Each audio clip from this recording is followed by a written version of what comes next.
ইব্রাহিম আলাইহিস সালাম আল্লাহর দরবারে দোয়া করছেন, রব্বি হাবলি মিনাস সালিহিন। এই রব্বুল আমিন, আমার বয়স আছে বছর 9 বছর হয়ে গেল, এখন পর্যন্ত আমার ওয়ারিস হয়নি। আল্লাহজি, আমি যখন মরে যাব, আমার মৃত্যুর পর আমার ওয়ারিস কে হবে? এই আল্লাহ, এখনো একটাও সন্তান হয়নি। আমি ইব্রাহিম খলিলুল্লাহ তোমার দরবারে দোয়া করি, আল্লাহ তুমি আমাকে একটা নেক সন্তান দান করো, নেক ছেলে দান করো, আল্লাহ সালেহ ছেলে দান করো। আমাদের মতন নয়, আমাদের মায়েরা খালারা যখন দোয়া করবেন, আল্লাহ জি 10 বছর হয়ে গেল বিয়ে হওয়া, এখনো কিন্তু সন্তান হয়নি। আল্লাহ শ্বশুরে খোঁজা মারে, শাশুড়িতে খোঁজা মারে, স্বামী বলে তোকে তালাক দিয়ে দেব, মা চুল পেতে পেতে দোয়া করবে, এ আল্লাহ তুমি যদি আমাকে একটা নাক মোটা সন্তান দাও তো চলবে, আল্লাহ জি ঠোঁট মোটা সন্তান দাও তো চলবে, কান বোচা সন্তান দাও তো চলবে, কালো হইতে গেল আল্লাহ চলবে, ন্যাংরা লোলা হইতে গেল চলবে, কিন্তু আল্লাহ তুমি দয়া করে আমাকে একটা সন্তান দান করো। এরকম ভাবে আমার মায়েরা খালারা ভাইয়েরা দোয়া করবেন, কিন্তু না রে বন্ধু, না না না। ইব্রাহিম আলাইহিস সালাম 80-85 বছর বয়সে এখনো আল্লাহ তাবারাক ওয়া তাআলার দয়া, আল্লাহ রাব্বুল আমিনের রহমত থেকে এখনো কিন্তু নিরাশ হয়ে যায়নি। এরকম বয়সে আল্লাহকে বলছেন, মাবুদ তুমি আমাকে একটা নেক সন্তান দান করো, আল্লাহ আমাকে নেক সন্তান তুমি দান করো। আল্লাহ রাসূল আল্লাহ তাবারাক ওয়া তাআলা কোরআন মাজিদে বলছেন, সুম্মা লাতুসআলুন্না ইয়াওমা ইযিন আনিন নাঈম। আয়াতটা মুখস্থ আছে আপনাদের? আয়াতটা মুখস্থ আছে ভাই? নাই? সুম্মা লাতুসআলুন্না ইয়াওমা ইযিন আনিন নাঈম, আয়াতটা মুখস্থ নাই? হায় আল্লাহ, এটা তো প্রত্যেকদিন নামাজে পড়ছেন যে ভাই, কোন টাইমের নামাজে পড়ছেনই পড়ছেন, প্রত্যেকদিন নামাজে পড়ছেন। আর যা হোক, তাহলে এই আয়াতটাতে আল্লাহ তাবারাক ওয়া তাআলা বলছেন, হে দুনিয়ার মানুষ, নিশ্চয় অবশ্যই কিয়ামতের দিন প্রত্যেক নিয়ামত সম্পর্কে তোমাদেরকে জিজ্ঞাসা করা হবে, প্রত্যেক নিয়ামত সম্পর্কে তোমাদের কাছে সওয়াল করা হবে। এবারে বলবেন, হাজী মাওলানা, আল্লাহ তাবারাক ওয়া তাআলা নিয়ামত সম্পর্কে কিয়ামতের দিন জিজ্ঞাসা করবেন, তবে একটা আর কথা বলি, কিয়ামত একদিন হবে, বিশ্বাস আছে না নাই? একটু কথা বলবেন ভাই আমার সাথে, কিয়ামত একদিন হবে, বিশ্বাস আছে না নাই? আছে। কারণ যদি আমরা কিয়ামত বলে বিশ্বাস না রাখি, কিয়ামত প্রতি ঈমান না রাখি, তাহলে আমাদেরকে পূর্ণ মুসলমান বলা যাবে না। কেন? যে ভাইরা বলেন যে দুনিয়াতে যা করব সবকিছু থেকে যাবে, মরে যাব, হাড্ডি গলে যাবে, সরে যাবে, পড়ে যাবে, আল্লাহ তাআলা কি আর কিয়ামতের দিন আমাদেরকে জীবিত করতে পারবেন? এই বিশ্বাস যদি আমরা রাখি, তাহলে মুসলমান কিন্তু বলা যাবে না ভাই। তাহলে কিয়ামতের দিন আল্লাহ তাবারাক ওয়া তাআলা প্রত্যেক নিয়ামত সম্পর্কে জিজ্ঞাসা করবেন।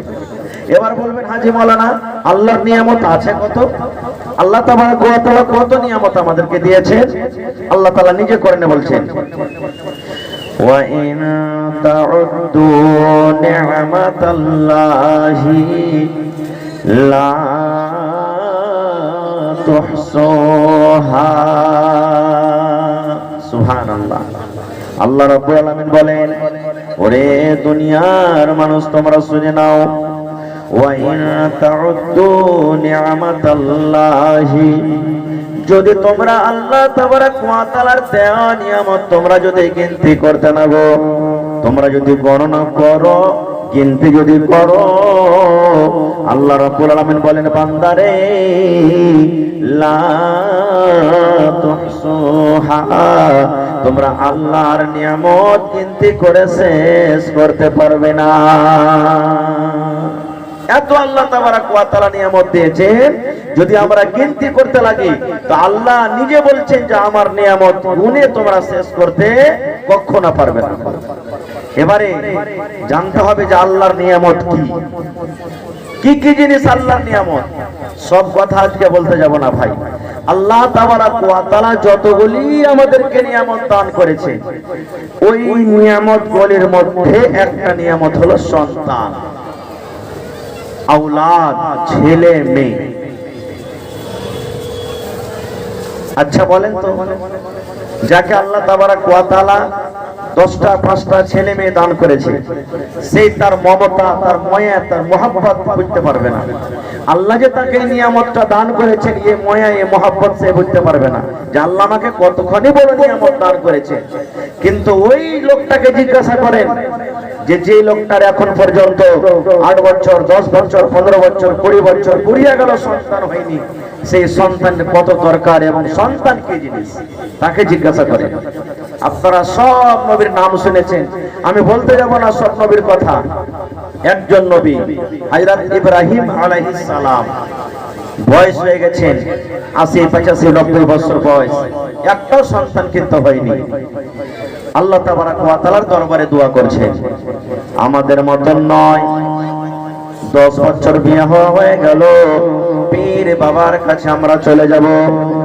15 বছর হয়ে গেল, ওঝা গুণের কাছে আমরা চলে যাব। ও বাবা, কেন সন্তান হয় না, ছেলে কেন হয় না? ওরে সুবহানাল্লাহ, হযরত ইব্রাহিম আলাইহিস সালাম আল্লাহর দরবারে দোয়া করছেন, রব্বি হাবলি মিনাস সালিহিন। এ রব্বুল আমিন, আমার বয়স 80 বছর, 90 বছর হয়ে গেল, এখন পর্যন্ত আমার ওয়ারিস হয়নি। আল্লাহজি, আমি যখন মরে যাব, আমার মৃত্যুর পর আমার ওয়ারিস কে হবেন? এই আল্লাহ, এখনো একটাও সন্তান হয়নি। আমি ইব্রাহিম খলিলুল্লাহ তোমার দরবারে দোয়া করি, আল্লাহ তুমি আমাকে একটা নেক সন্তান দান করো, নেক ছেলে দান করো, আল্লাহ সালেহ ছেলে দান করো।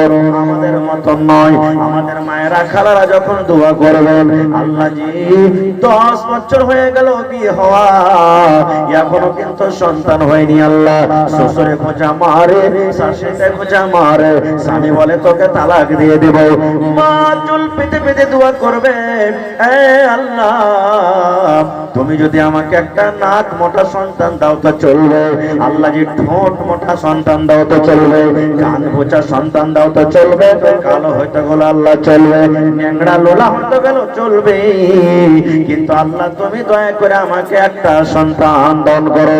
এরকম ভাবে আমার মায়েরা খালারা ভাইয়েরা দোয়া করবে। কিন্তু না রে বন্ধু, না না না, ইব্রাহিম আলাইহিস সালাম 80-85 বছর বয়সে এখনো আল্লাহ তাবারাক ওয়া তাআলার দয়া, আল্লাহ রাব্বুল আমিনের রহমত থেকে এখনো কিন্তু নিরাশ হয়ে যায়নি। এরকম বয়সে আল্লাহকে বলছেন, মাবুদ তুমি আমাকে একটা নেক সন্তান দান করো, আল্লাহ আমাকে নেক সন্তান তুমি দান করো। আল্লাহ রাব্বুল আমিন পেগাম দিয়ে দিলেন, আল্লাহ রাব্বুল আমিন মেসেজ দিয়ে দিলেন, এই আমার নবী ইব্রাহিম, ফাবাশশারনাহু বিগুলামিন হালিম, আমি তোমাকে একটা খুশখবরি দিয়ে দিলাম, সংবাদ দিয়ে দিলাম। কেমন সংবাদ দিয়ে দিলাম? যে তোমার একটা ছেলে হবে, সে হালিম হবে। হালিম মানে পুরদেবার, হালিম মানে চালাক, হালিম মানে হোশিয়ার। ইব্রাহিম তুমি আমার দরবারে দোয়া করেছো, আল্লাহ নেক সন্তান দান করো, তোমার ছেলে তো নেককার হবে, তার সাথে সাথে তোমার সন্তানটা একবারে চতুর চালাক হবে। এবার বলেন, ইব্রাহিম নবী বয়স্ক কালে কার দরবারে দোয়া করলেন সন্তানের জন্য? পীর বাবা না আল্লাহর দরবারে? জোরে বলেন, আল্লাহর দরবারে। তা আমাদেরকে কার কাছে চাইতে হবে ভাই? জোরে বলেন। কারণ কোরআন মাজিদের সব থেকে সূরা যেটা আগে আছে 1 নম্বরে, সে সূরাটার নাম কি? হাই আল্লাহ, কেমন মজলিসি ভাই, কেউ একটা লোক নেই। এটা হাফিজে কোরআনের মাদ্রাসায় দেখেন কয়টা ছেলেরা পাগড়ি বাঁধা হলো, 3টে ছেলেরা। কোরআন মাজিদে একটা সূরা আছে, সূরাতুল ফাতিহা, সর্বপ্রথম সূরা। ওরে সুবহানাল্লাহ যে সূরা আমরা নামাজে পড়ি আলহামদুলিল্লাহি রাব্বিল আলামিন আর রহমানির রহিম মালিক ইয়াউমিদ্দিন ইয়াকা না'বুদু ওয়া ইয়াকা নাস্তাঈন। পড়ি না জোরে বলেন, পড়ি না ইয়াকা না'বুদু, এই যে আমরা নামাজে পড়ি এর মানে কি, তরজমা কি? আল্লাহকে বলছি রব্বুল আলামিন ইয়াকা না'বুদু, আল্লাহ তোমারই ইবাদত করি, তোমারই আল্লাহ পূজা করি, তোমারই আল্লাহ প্রার্থনা করি, আল্লাহ তোমারই বান্দেগি করি। ওয়া ইয়াকা নাস্তাঈন, এবং আল্লাহ তোমার ছাড়া অন্য কারোর কাছ থেকে আল্লাহ সাহায্য চাই না, তোমার ছাড়া অন্য কোনো মানুষের কোনো পীর বাবার সাহায্যের দরকার নাই। আল্লাহ তোমারই ইবাদত করি এবং তোমারই কাছে আমরা সাহায্য চাই। তাহলে আল্লাহ তাবারাক ওয়া তাআলা এই যে সূরাতুল ফাতিহাতে বলেছেন যে আমরা আল্লাহকে বলি যে আল্লাহ তোমারই ইবাদত করি, তোমারই কাছ থেকে আমরা সাহায্য চাই। খারজা হোক ভাই আমার, তাহলে আমাদেরকে নেক সন্তান যে আল্লাহ তাবারাক ওয়া তাআলা যে একটা নিয়ামত দান করেছেন, এই নিয়ামতটা আমাদেরকে কি বরবাদ করে দিতে হবে ভাই? জোরে বলেন, বরবাদ করতে হবে? আপনার পকেটে 5